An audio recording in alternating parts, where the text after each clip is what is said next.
G'day and welcome to A Life That Travels. I'm Rob Malicki and super stoked to be in Margaret River region, Trevelly Beach, with Sam Middleton. So awesome to meet you. Yeah, you too. Yeah, thanks for coming to chat. No worries. Because you've got an amazing story. But before we get on to that, tell me about studying sharks in Exmouth. So I have a funny story. Recently, I was doing a road trip up to Exmouth and back, and there's a place about an hour south of Exmouth called Yardie Creek. Mm-hmm. And at the time I was studying my university subject, fisheries biology, and I was studying a lecture about shark anatomy at the time. And while I was doing it, I knew that the area has a lot of sharks around. It's a big fishing area, but I had in my head, if I saw one, I would know how to handle it. I've studied it so much, I would know what to do. I went for a snorkel at Yardie Creek. The water was knee deep. I had my flippers on, my snorkel on, my mask, and I could see the reef about 200 metres out, so I was just sprinting, swimming up to the reef. Mm-hmm. And then I look up a second and there's a 2.5 metre shark sitting on the bottom of the floor, and I just screamed in my snorkel, stood up and ran to the beach in my flippers, just flopping everywhere and tripping over, and I did not take on board anything my lecturer said at that time. Yeah. So you're actually there with a group of students? No, as part just of a course? myself, yeah, and studying by correspondence. Ah, right. Yeah. That's kind of crazy. You go into shark-infested waters. Yeah. Yeah. Is that the only time you've actually seen a shark? No, when I was living on the East Coast, there were a lot of grey nurse sharks around Stradbroke Island, a lot of bull sharks you would see, but that one was the closest I came into contact with. But I think it was just the immediate shock. I worked out that it was probably only a gummy or something very harmless because it was sitting on the sea floor. But at the time, all you see is a 2.5 metre grey thing with fins, and you're like, I'm getting out of here. Yeah. Awesome. So you just said East Coast. We are nowhere near the East Coast. That's 5,000 kilometres away. Tell me about that. So where did you grow up then? I grew up in Moreton Bay at a place called the Redlands, which is southeast Brisbane. Okay. My family still lives there.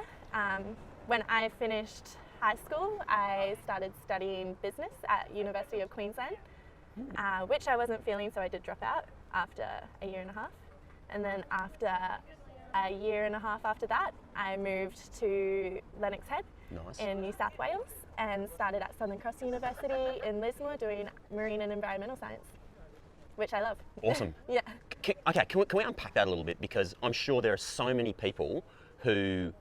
Why did you choose business? So when I was at high school, I was good at business. I was good at economics and I was good at math. Cool. So everything was leading me to go down that path. I had done science up until year 10, but it wasn't a huge passion of mine. But that was just the basic science, I guess.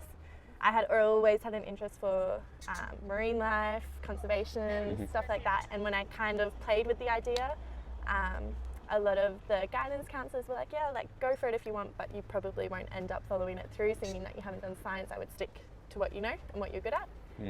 So I kind of took the smart choice. I didn't give myself time to think about it and went straight into business, and I just found it very boring for myself. Yeah. Awesome. The conversation with the guidance counsellors, when somebody's you got somebody, whether it's at school or outside, and they're much older, and they're saying, "Oh no, really, you should stick with what you're good at." Yeah. Did you have any kind of doubt about that, or was it just? Well, the thing was, I wasn't really. I had doubted myself that I wouldn't be able to do the marine science or environmental science degree. Right. So, not doing any science and being really good at math and business and economics, I was like, it's a no-brainer. Okay. It's what I should do. And that degree is such a great degree, it allows so many opportunities, but I just wasn't motivated for it at all. Yeah. And awesome university. I mean, UQ is it was incredible. Right. Yeah, so good. So, at what point in that degree did you realise that this was just not you? So, I think not only the degree had something to do with it, but the city and commuting to the city had something to do with it. Because we were living in the Redlands, I was still at my parents' house, and I would commute an hour, walk, train, bus to uni every day. That's brutal. Yeah, and I hated that to begin with, and then it got to a point, the first year I kept going every day, 5 days a week, was getting good grades. The second year I started slacking off, and then I ended up prioritising travel or friends or anything else besides uni. Anything I could do instead of university, I would do before getting to it. And then the last semester I did at university, I lost all motivation, and I talked to my parents, and I just told them I'm not enjoying it. I think I'm going to defer for 6 months and see how I feel after that. Just take a break, get some headspace, which is what I did. I did some travel, and then I never went back. Nice. Was there a moment, or was it just like the kind of like death by 1,000 cuts? Or No, there was one moment. I had there was 2 moments actually. I had a very big assignment due for business management, and I decided to go surfing instead of complete it, and I missed the due time, and then I submitted it late, and then I ended up failing it, and I was like, you know what, I don't mind. That's cool. It's not cool. No, but it's kind of cool because, you know, I really believe that sometimes we need these things in our lives. You know, like you look at that like, oh, I failed this thing. But in fact, if you don't, pardon the language, but if you don't fuck something up like that, sometimes we don't learn the bigger lesson, which is like, actually, this is the thing I needed to like just get me out of my, get me out. Yeah. And then there was a final exam for my economics subject that morning I had studied for it. I had done 4 days of study. And that morning I just decided I wasn't going to go. I was going to pack for my trip instead, and I didn't go. Wow, respect. Yeah. Yeah, that's big. So, because by then you decided, right? Yeah, and I hadn't told Mum and Dad yet, so it was a bit like, but they understood. Tell us about where we are right now, because this is pretty nice. Yeah, so this is the Margaret River region, so it's the southwest of WA. Nice.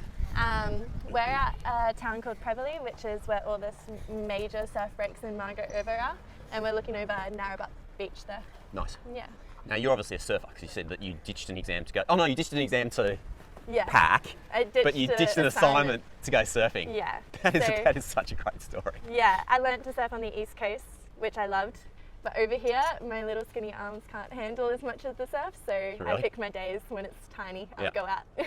Because out here, I mean, Margaret River's known for like massive breaks. It's such a raw coastline, and the power of it, even like the same size, if it was 2 foot on the East Coast and 2 foot over here, the power of it over here is crazy. Something different. Yeah. That's kind of cool too. Yeah. Awesome. So you're at uni, studying business, hate it. Where did you go travelling to? Me and 2 of my girlfriends, one that I was actually doing the degree with, she ended up dropping out as well, so she was a motivator for me as well. We went travelling to Peru, Ecuador, and Galapagos Islands. Wow. And the Galapagos was something that really instilled my want to study environmental science. Wow. Yeah. Wow. Highlight of that trip? Oh my gosh, so much. But I would have to say, because I had been dreaming of it since I was really young, doing the Inca Trail trek was huge. That was like probably the biggest accomplishment of my life, I would say. Is it really hard?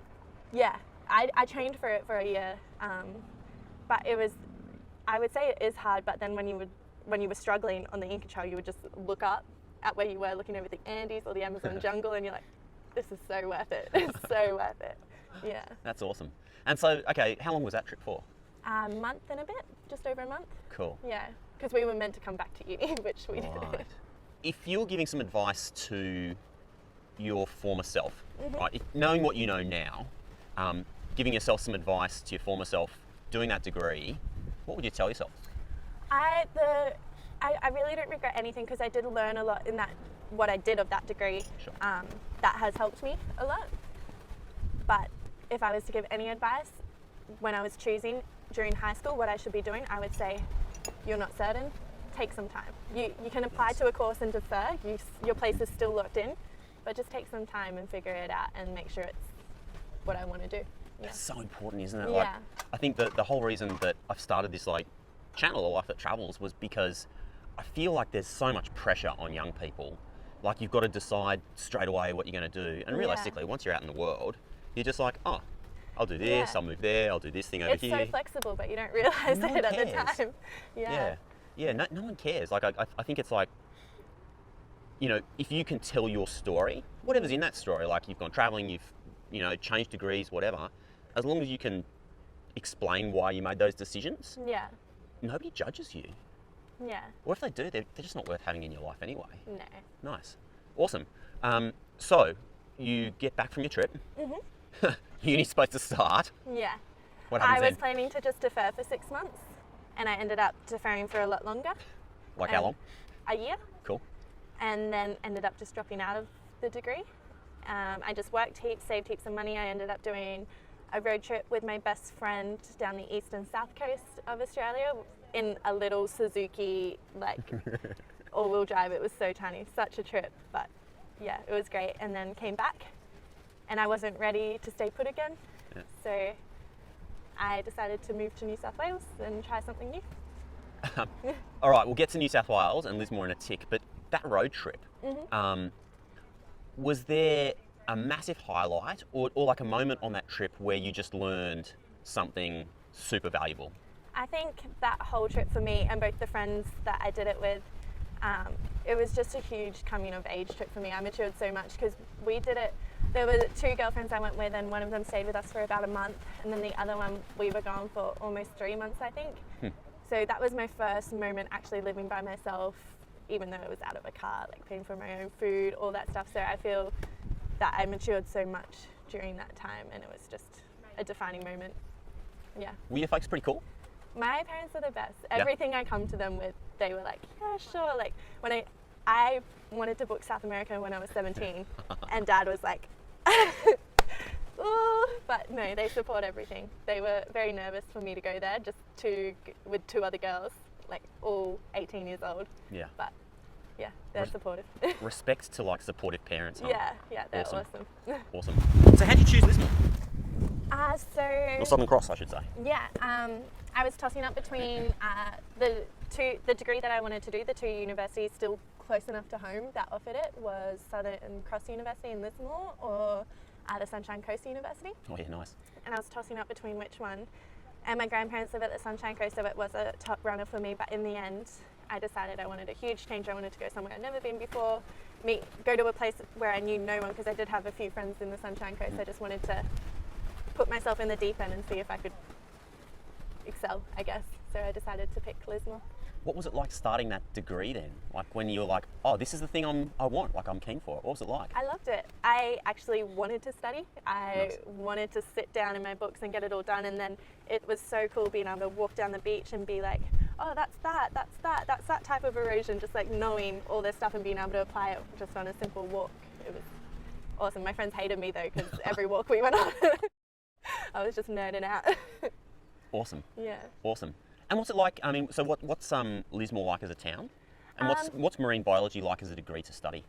So Lismore as a town, I can't talk too much about because I honestly would just go straight to the uni and straight back to Lennox. I never really explored the town too much, but from what I could see driving to university, there's a lot of like rural homes, a lot of macadamia farms. It is a smaller town, they're like old style homes. It's really cute. The university was even like super small, like I'm coming from UQ, I was like, is this it?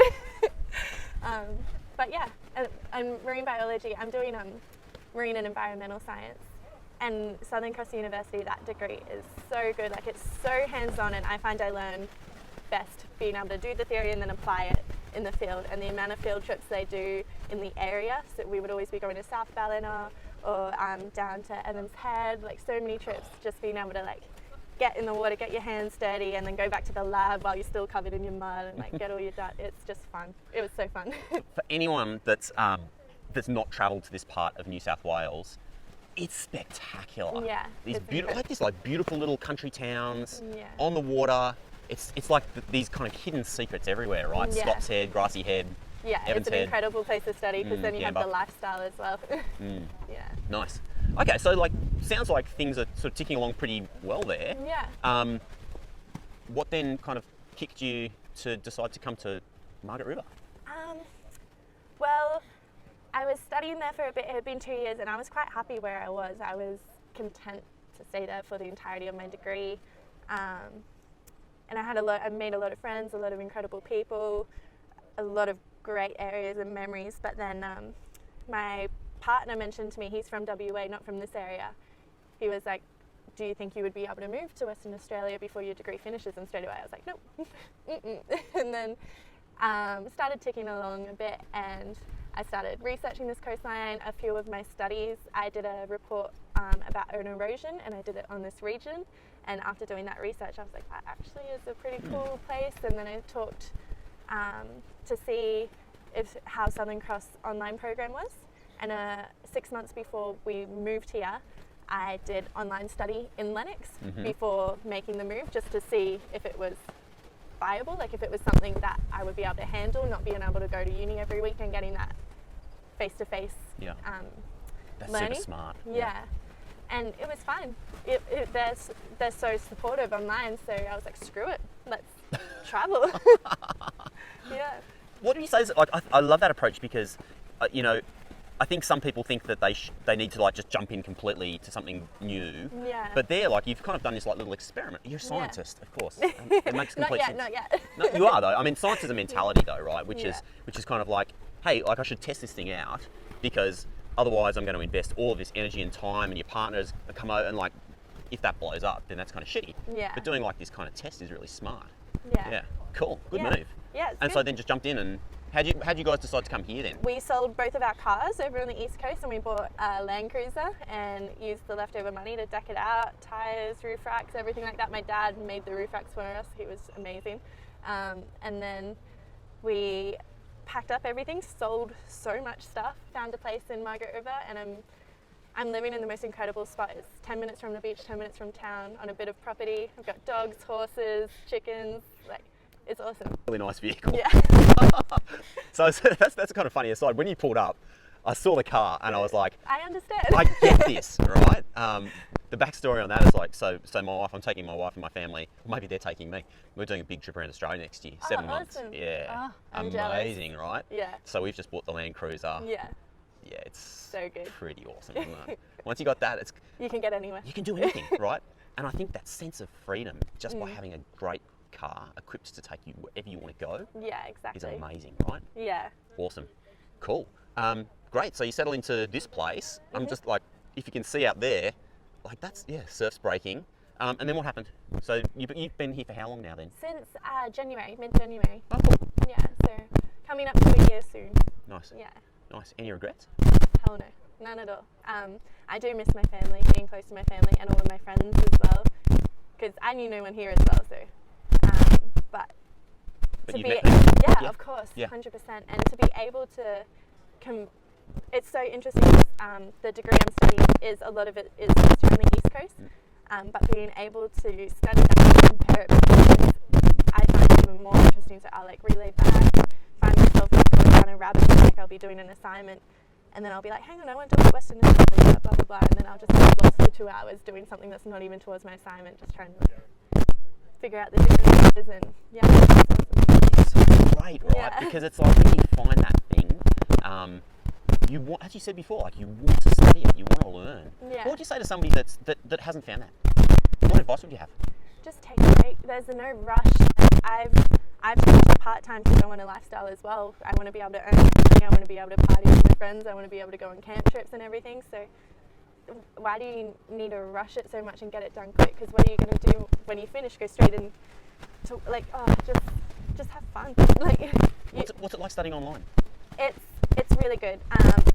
Southern Cross University is so supportive. I can email a lecturer or ask a question on the discussion board, and I'll get a response most of the time within a couple of hours, if not within 24 hours. It's so responsive. They record all the lectures, all the tutorials, and they have this collaborate thing so that you can do like tutorials, but it's like a Skype session with all the students and the lecturer, so you can ask a question through the microphone and they'll reply straight away.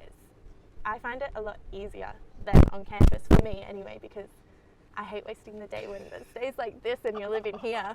I feel guilty going to uni and being inside a room, so I would rather just work around it.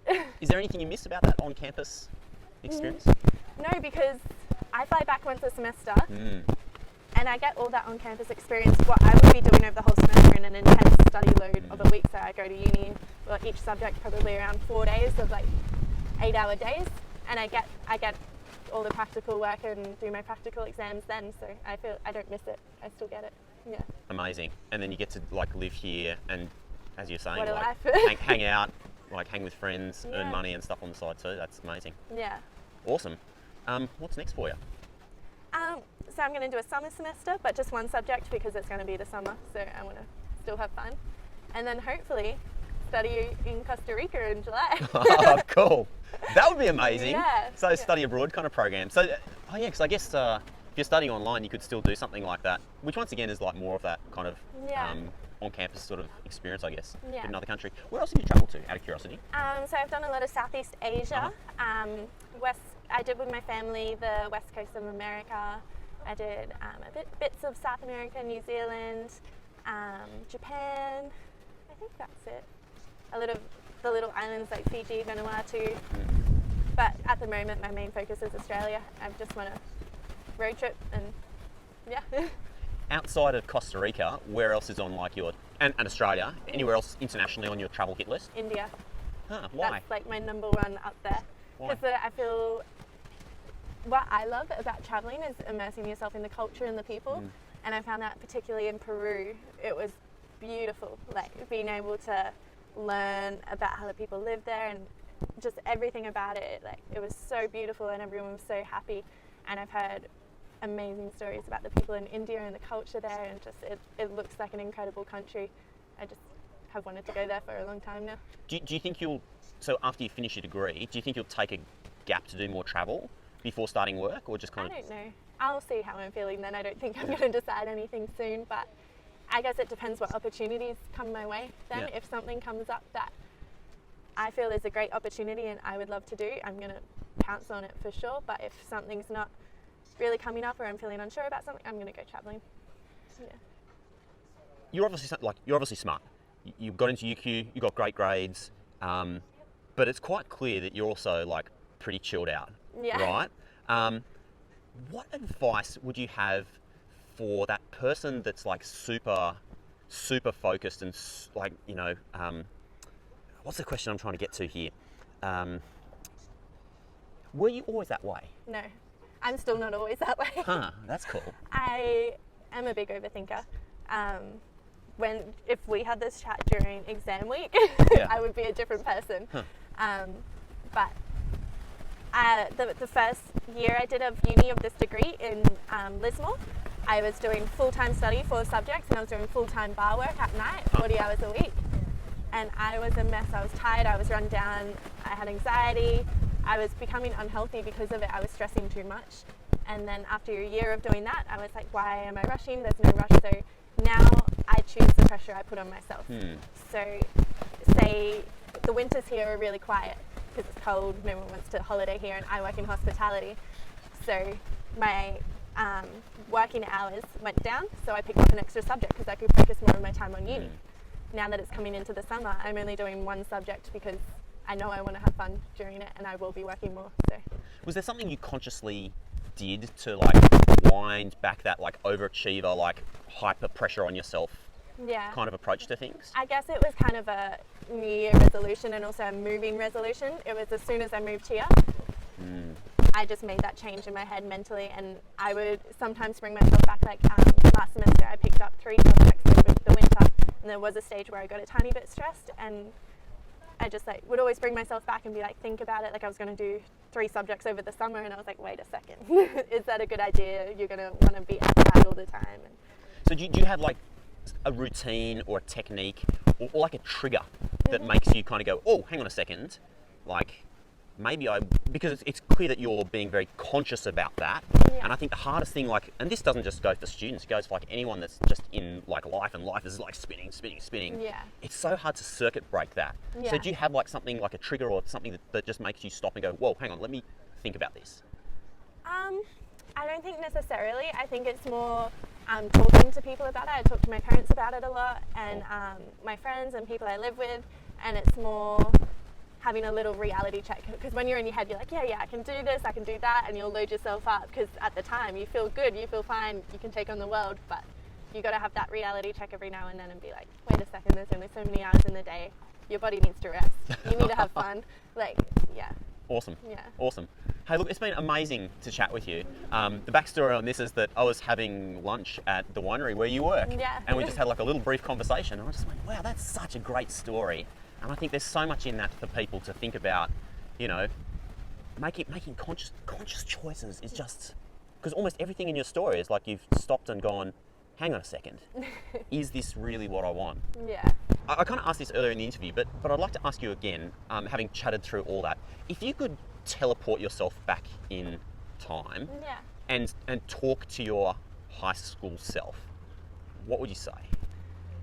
The amount of stress I put on myself in high school was so unnecessary. So unnecessary, because now, even if you do get a bad end of school result, there's so many bridging courses and ways around it. You can always get where you want to go. That I didn't even study science in senior year, and now I'm doing a dual degree in science. Like, I would have never thought that when I was 17, and now I love science. Like, it's so bizarre to me. So you just need to just enjoy your time there. Like, obviously try to get good grades and study what you love and get a feel for what you want to do. I would just suggest, like, if you're uncertain about something, maybe try volunteering in that field, talking to people in that area. Like, that's how I found out that I don't need background in science to do this degree. Awesome. Are you going to get back in the water with sharks? Yeah. I've been cage diving with sharks and everything, but that just surprised me because it was like a metre away and I just looked up. Isn't that such a beautiful thing? Like, it's like this stuff that we sort of feel like we're familiar with, Yeah. but suddenly when you see it in a context you're not expecting, I think there's so many things in life that can be like that. So, Sam, it's been so great to meet you and to chat with you. Thank you for your time. Thank you for having me. And been awesome chatting with you guys. Please hit the like button, subscribe, that really helps me out to keep creating content for you. And I'll see you next time on A Life That Travels. Thanks a lot.